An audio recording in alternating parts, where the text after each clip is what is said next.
What's going on?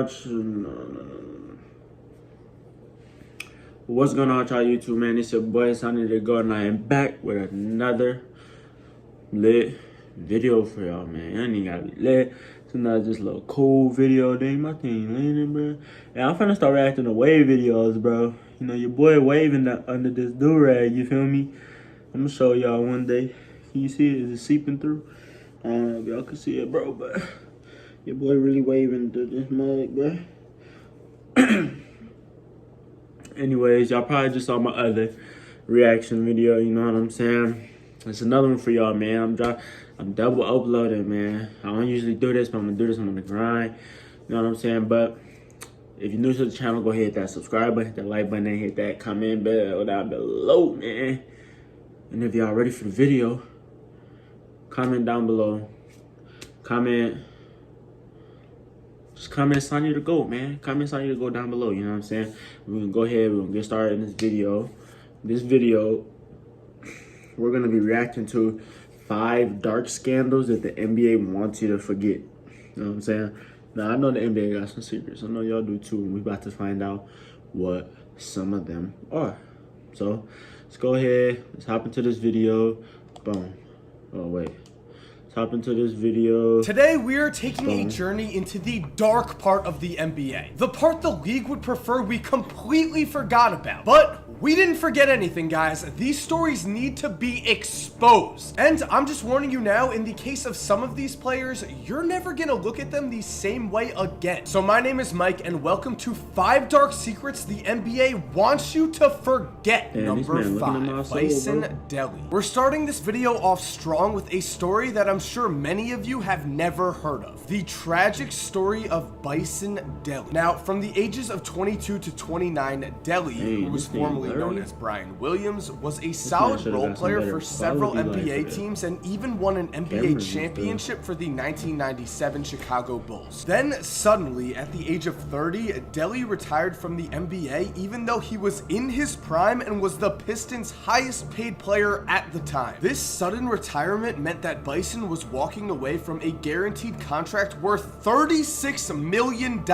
which was certainly strange. But unfortunately, things only got weirder, because looking back at it, we can now see that Bison Death's life was plagued with demons. For a long time, he never really felt comfortable in his own skin, but that began to change when he went into retirement. It was in retirement where Bison fulfilled a lifelong dream with the purchase of a boat, and he soon learned to sail. His boat was named the Hakuna Matata, which of course means no worries, and that's all Bison really wanted. Unfortunately though, on July 6th of 2002, Bison took off on a trip on his boat with his girlfriend, his boat captain, and his brother. The group last made contact with the mainland on July 8th, and soon it was determined that the 4 were officially missing. But then on July 10th, Bison's brother, Miles DeBoard, attempted to secretly return on the boat into Tahiti. He was alone, and it has since been confirmed that Bison, his girlfriend, and the ship captain were killed during this boating trip. This has been determined by the FBI, who concluded that Miles DeBoard killed everyone on board and attempted to return without anyone noticing. This was determined after Miles returned and forged Bison's signature in order to purchase $152,000 worth of gold. And Miles was also seen using Bison's passport when asked for identification. The FBI also found evidence that Bison's boat, the Hakuna Matata, had patched up bullet holes in it. Apparently, Miles was always jealous of Bison growing up, and so he took his jealousy out by murdering him. So while now this case looks like a no-brainer, unfortunately, the victims of Miles DeBoard never got real justice, at least in the sense of a court case. Because while he was under investigation, Miles mysteriously overdosed on insulin and died, giving us another question in a case full of mystery. Number 4, Kevin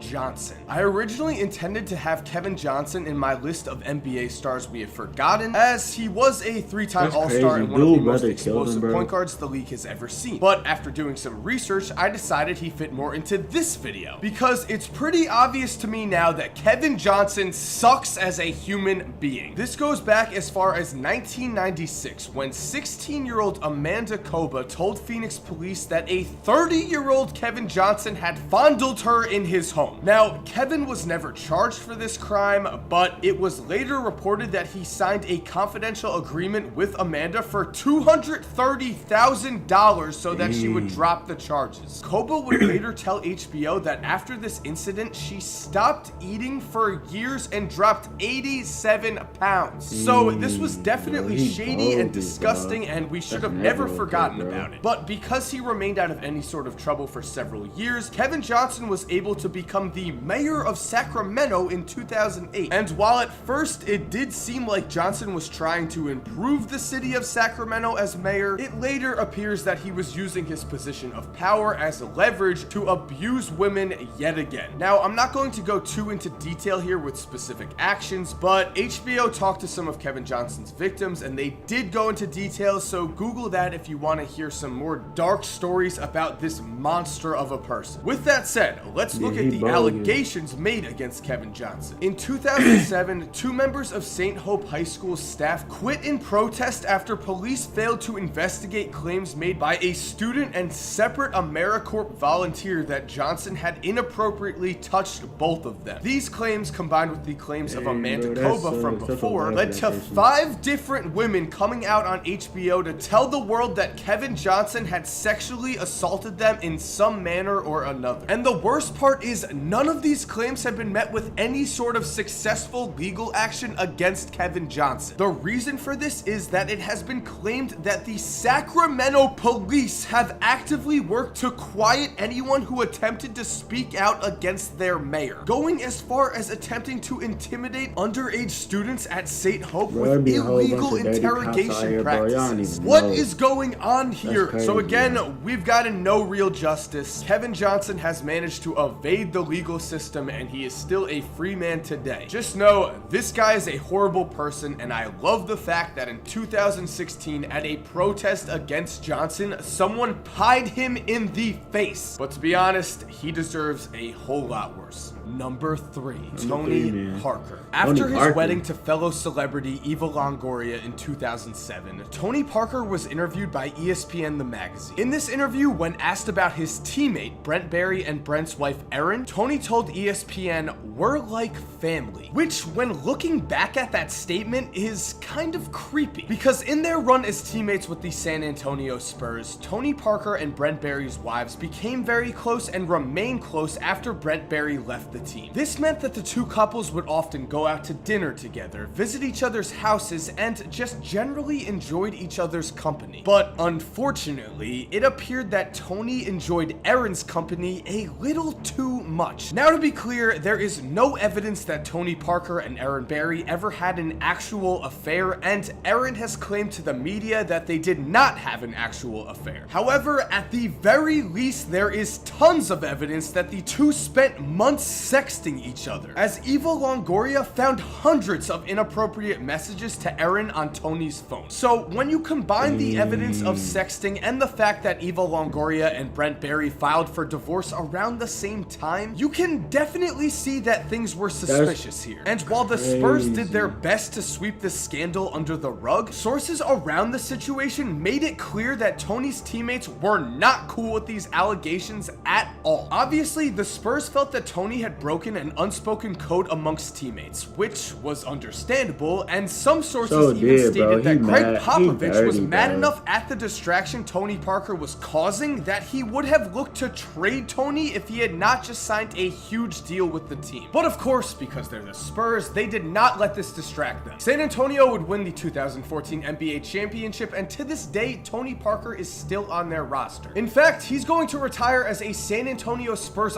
legend. So maybe the reports of this were overblown. Maybe his teammates and Greg Popovich did not care about this as much as he was messing with his homie, like his homie. But still, I think the real question we're all asking is, how could anyone cheat on Eva Longoria in any type of vicinity? Really, Tony Parker? Really? Number 2, Tim Hardaway. Known as a 5-time Hardaway, All-Star hey, and the bro was ultra-athletic cold, bro. point guard of the Run TMZ Yeah, that Warriors signature back in the crossover, 1990s, many people believe Tim Hardaway deserves a spot in the NBA's Hall of Fame. But unfortunately for Tim, even though he's been eligible in recent years to be voted into the Hall of Fame, the committee has still not voted Tim into the Hall of Fame, and the reason why may go beyond basketball. Because back when John Amici made news for becoming the first NBA basketball player to come out as being gay, Dan Le Batard interviewed Tim Hardaway on his show. The two were discussing John Amici, and Tim went on to say, Tim Hardaway, last question before we let you go. How do you deal with a gay teammate? First of all, I wouldn't want him on my team. Second of all, you know, if he was on my team, I would really distance myself from him. You know that what you're saying there, though, Timmy, is flatly homophobic, right? Well, I hate gay people. I let it be known. I don't like gay people. I don't like to be around gay people. So,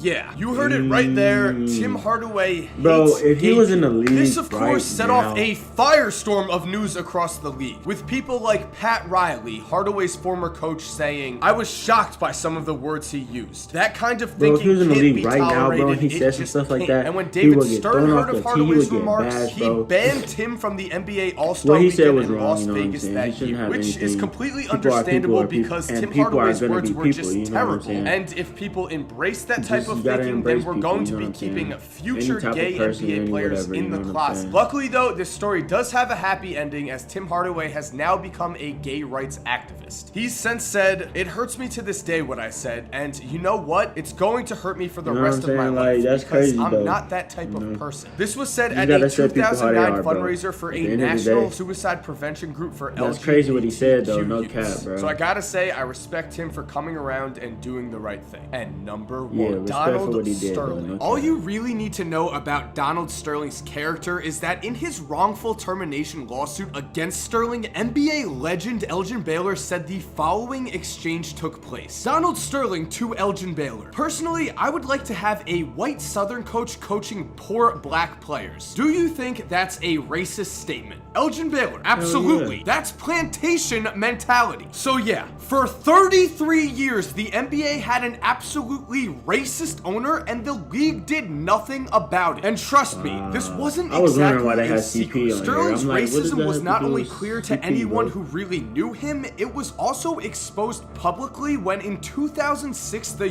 US Department of Justice sued Sterling for refusing to rent the apartments he owned to black families. This Yeah, came that's some after a racist shit, bro. No 2003 cap. lawsuit had already forced Sterling to pay out $5 million in fees after he was sued a separate time for attempting to drive out black and Hispanic tenants in apartments he owned. Again, the league did nothing about this. In fact, as we already know from the whole Chris Paul veto, if anything, David Stern helped Donald Sterling to build one of the premier franchises in the NBA, as the Clippers have heavily increased in value since the Chris Paul trade. But to be fair, the blame for that should really be put on Stern, as Adam Silver did eventually do the right thing. Unfortunately, the right thing was not done until Donald Sterling was exposed to the entire world, as in 2014, TMZ Sports released a conversation between Sterling and his mistress, V. Stiviano. In the voice recording, Sterling is complaining to Stiviano about a photo she had That dude posted said, on "Don't bring Instagram black with people to my Magic game." Johnson, a black man and NBA legend. After seeing this photo, Sterling said, "It bothers me a lot that you want to broadcast that you're associating with black people. You can sleep with them, you can bring them in, you can do whatever you want. But the little I ask you is not to bring them to my games." Yikes. What a disgusting statement from a horrible man. At least Yeah, after this conversation was released, we He finally racist got as hell, bro. justice. As after an understandable outcry from the players and really everyone associated with the NBA, new commissioner Adam Silver took action and did the right thing, banning Donald Sterling for life and fining him $2.5 million. This act forced Sterling to sell the Clippers to Steve Ballmer, and I can happily say none of us will see Donald Sterling in an NBA arena ever again. Thank God. So thank you guys for watching this video. I hope it just reminded you that while Yeah, professional that's athletes crazy, are though. stars on the court, For it's real, very for real. important to remember that these guys are human beings. That's And crazy. some human beings are capable. Yeah, that's crazy though. For real, for real. Man, bro. That last one, bro, dude was racist, bro. That's crazy. But I just don't get it. You have a lot of, you know, African Americans on your team, and you talking about don't bring them around me, don't do this, don't do that, bro. That's crazy. But I hope y'all enjoyed this video. Maybe y'all learned a little something, maybe something y'all didn't know in this video, you know what I'm saying? I hope y'all enjoyed it. I hope y'all really are liking my reaction videos, you know what I'm saying? There's plenty more to come. Plenty of other videos to come as well. I might have a few of my team videos dropping for you. Might be that new Pink Diamond Damian Lillard gameplay dropping for you. Maybe late tonight. It may be a late night video. Or I might drop it tomorrow. You know what I'm saying? But that's going to do it. Do not forget, hit that subscribe button, hit that like button, hit that bell down below. You know what I'm saying? Your boy sanithegoat out, man. Check the price. I got you, girl. Go find a place. These niggas better stay in their place. We shaking the building like quakes.